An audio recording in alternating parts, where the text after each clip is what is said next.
What's up, everybody? Welcome to episode 140 of the Idiotic Sports Talk. I'm your host, Liam Gavin, coming to you live from my dining room table. And today I just want to give you all the Week 9 recap around the NFL. There's a lot of fun and thrilling games, some overtime games, some comebacks, games that were just down to the wire, some upsets.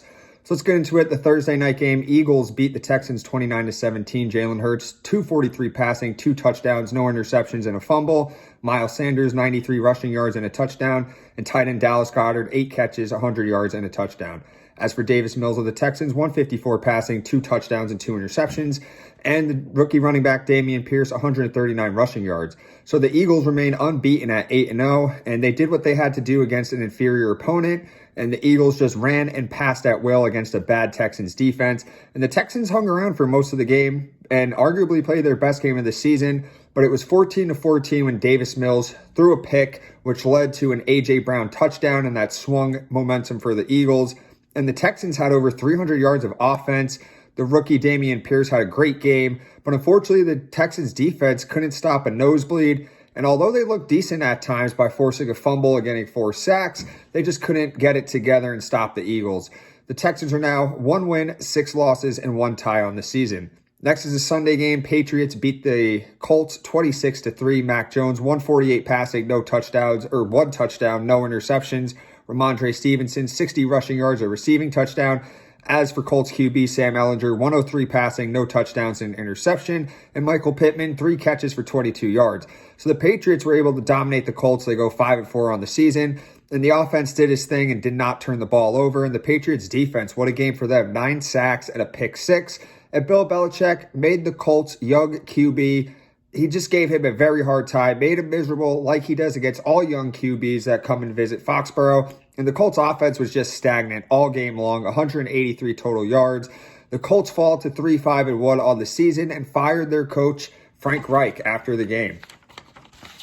Next, the Lions beat the Packers 15-9. Jared Goff, 137, 2 touchdowns, 1 interception. Amon-Ra St. Brown, 4 catches for 55 yards. As for Aaron Rodgers, 291 passing, a touchdown, 3 interceptions. And Allen Lazard, 4 catches, 87 yards, and a touchdown.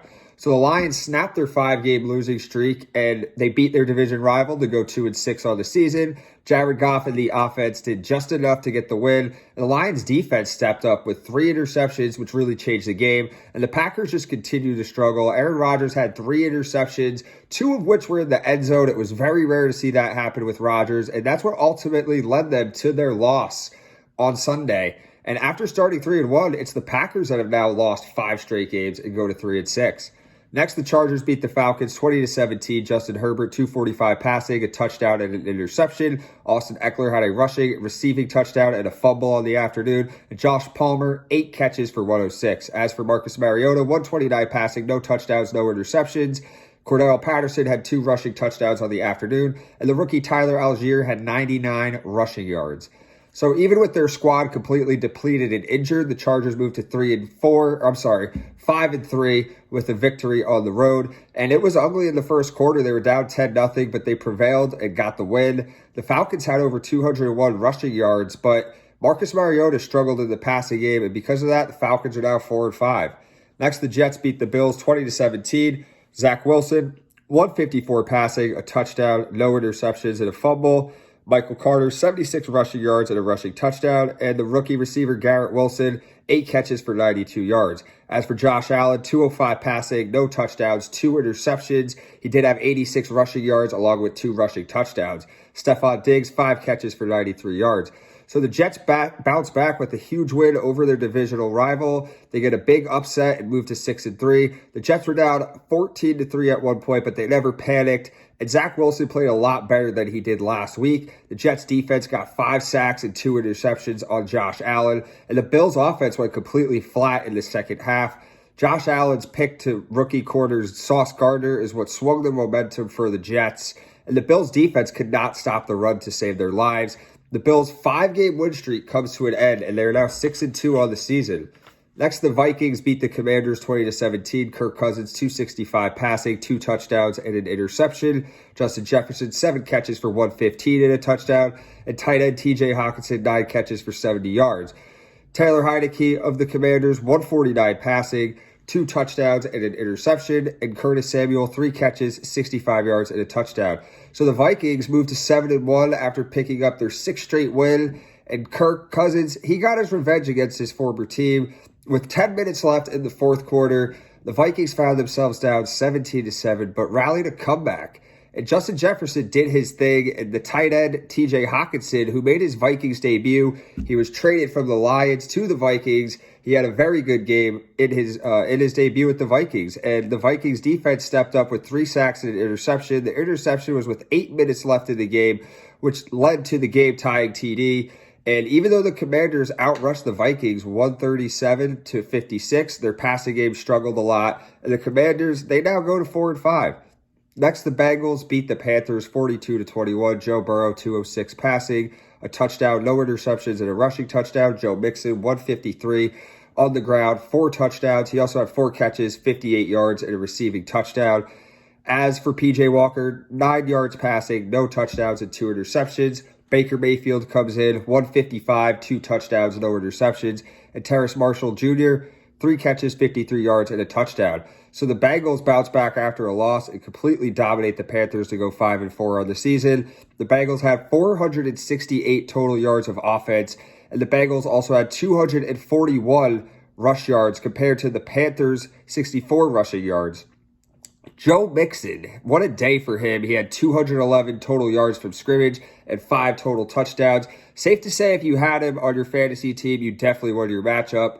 And as for the Panthers, they had 228 total yards of offense. P.J. Walker did an awful job. So in comes Baker Mayfield, who got 155 out of those 228 offensive yards. And maybe Baker's job, maybe he got it back. The Panthers go to 2-7.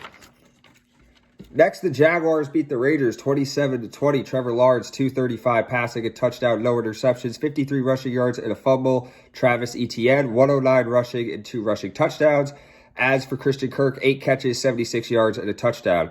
Derek Carr, 259 passing, 2 touchdowns, no interceptions. And Devontae Adams, 10 catches for 146 and 2 touchdowns.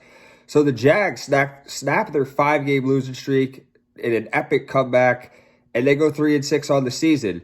The Jaguars were down 17-0 early, but they trusted Trevor Lawrence in their run game to lead the way to a victory. And the Jags offense gained 403 total yards of offense and outrushed the Raiders 168-73. As for the Raiders, they blow their third 17-0 lead this season. Their offense looked great in the first half, but did absolutely nothing in the second half, which led to the Jags outscoring them 17-0 in that second half, and the Raiders fall to 2-6. Next, the Dolphins beat the Bears 35-32. Tua Tagovailoa, 302 passing, 3 touchdowns, no interceptions. Tyreek Hill, 7 catches, 143 and a touchdown. Jalen Waddle, 5 catches for 85 yards and a touchdown. But as for Justin Fields of the Bears, 123 passing, 3 touchdowns, no interceptions. He also had 178 rushing yards and a rushing touchdown. Darnell Mooney, 7 catches for 43 yards and a touchdown. And Cole Kmet, the tight end, 5 catches, 41 yards, and 2 scores. So the Dolphins are able to hold on to a close game on the road. They go to 6-3, and they are now 6-0 when Tua starts and finishes a game. The trio of Tua, Hill, and Waddle is absolutely phenomenal. They're going to be a very hard team to stop going forward into the season. And as for the Bears, although they lost, they kept fighting, and they seem to get better each and every week. The Dolphins had a lot of chances to put them away, but the Bears just simply didn't allow it. And Justin Fields has looked amazing the last few weeks. He was responsible for 301 yards out of the 375 total offensive yards that the Bears had. The Bears also rushed for over 200-plus yards again this season. And the Bears can be a tough team to play late in the season, especially in December where it's cold. You have to go to Chicago. And they can pull off some upsets, but as of now, the Bears are now 3-6. Next, the Seahawks beat the Cardinals 31-21. Geno Smith, 275 passing, 2 touchdowns and an interception. The rookie running back, Kenneth Walker, 109 rushing and 2 scores. Tyler Lockett, 5 catches, 67 yards and a touchdown. DK Metcalf, 5 catches, 37 yards and a touchdown. And the tight end, Noah Fant, 5 catches for 96 yards.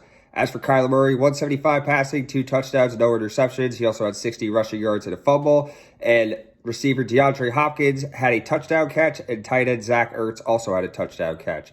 So the Seahawks sweep their divisional opponent and win their 4th straight game. They've now moved to 6-3 on the season. And how about Geno Smith? He threw a pick six with a 10-7 lead, which gave the Cardinals a 14-10 lead, but he kept his composure, he kept his cool, and he led the Seahawks to 3 straight scoring drives. The young Seahawks defense also got 5 sacks and a forced fumble, and they also prevented the Cardinals from scoring before the first half ended. And Pete Carroll, honestly, in my opinion, deserves Coach of the Year. He makes this Seahawks team first place in the NFC West as of now, when a lot of people thought they'd be tanking and have a horrible season. So kudos to Pete Carroll for what he's doing with that team over there in Seattle. As for Kyler Murray and the offense, they really struggled yet again. They showed some flashes, but would make stupid mistakes like a fumble or a penalty that really set them backwards. Their offense had 297 total yards, while the Seahawks offense had 433 total yards. The Cardinals defense got a league-leading 5th straight defensive touchdown, but they failed to stop the Seahawks offense once they received that touchdown. As for the Cardinals, they fall to 3-6. Next, the Bucs beat the Rams 16 to 13. Tom Brady, 280 passing, a touchdown, no interceptions. The rookie tight end, Cade Otton, had 5 catches for 68 yards and a touchdown. As for Matthew Stafford, 165 passing, a touchdown, no interceptions. And Cooper Kupp, 7 catches for 127 and a touchdown. So the Bucs finally snapped their 3-game losing streak, and they get a win to go 4-5. The Bucs offense showed inconsistency in this game, but they delivered when it mattered most. And down 13-9, 44 seconds on the clock, no timeouts remaining. Tom Brady had an epic touchdown drive for the win. And the Rams offense struggled yet again, 233 total yards, while the Bucs had 331 total yards. And the Rams defense got too comfortable on that final drive. They left Bucs receivers wide open and let him get out of bounds to stop the clock. And then they committed a penalty in the end zone that gave them a fresh set of downs at the 1. The Bucs go on to score and win. And as for the Rams, they go to 3-5, and they definitely have a Super Bowl hangover. Next, the Chiefs beat the Titans in overtime, 20-17. Pat Mahomes, 446 passing, a touchdown and interception, 63 rushing yards with a rushing touchdown. Travis Kelce, 10 catches for 106.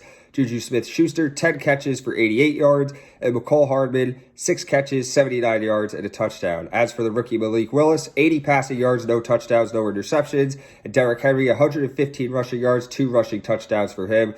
So the Chiefs go to 6-2 after a fourth quarter comeback. It was 17-9 with minutes left in the fourth, and the Titans defense made it really tough for Patrick Mahomes to throw the ball, so Mahomes had to use his legs. He gets a rushing touchdown and then gets a rushing 2-point conversion to tie it at 17-17. And in overtime, the Chiefs are able to drive downfield to get the game-leading field goal, and then their defense comes on. They sack Malik Willis back-to-back, and that ends the game. The Chiefs had 520 total offensive yards.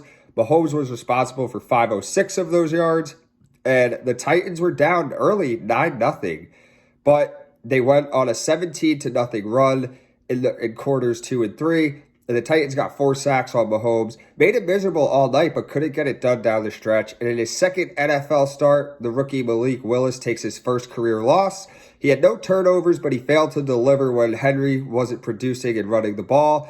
And the Titans offense had 252 total yards of offense, but 172 of those yards were just rushing yards. The Titans now get their 5-game winning streak snapped and go to 5-3. The final game on the slate is the Monday night game. The Ravens take care of the Saints 27-13. Lamar Jackson, 133 passing, a touchdown, no interceptions, and 82 rushing yards. Kenyon Drake, 93 rushing yards, 2 rushing touchdowns. And as for Saints QB, Andy Dalton, 210 passing, a touchdown, and interception. And the rookie receiver, Chris Olave, 6 catches for 71 yards. So the Ravens get the victory and go to 6-3. The Ravens were able to run all over the Saints for 188 yards and 2 touchdowns. And the Ravens defense got 4 sacks and an interception. They also didn't allow the Saints to rush the ball on them at all. They only gave up 48 rushing yards. And the kicker, Justin Tucker, another perfect night for him, kicking field goals, kicking extra points. I mean, guy just does it all. And the Saints offense, they failed to run the ball. They failed to pass the ball too. And the Saints defense was able to contain Lamar Jackson in the passing game. But running, they could not stop the run to save their lives on that Monday night. And because of that loss, the Saints now are 3-6. So that's it for the NFL Week 9 recap. Remember to subscribe to my YouTube channel. Follow me on my Instagram page. Do what you can to share, like, and promote my page. Thank you all. Have a wonderful night.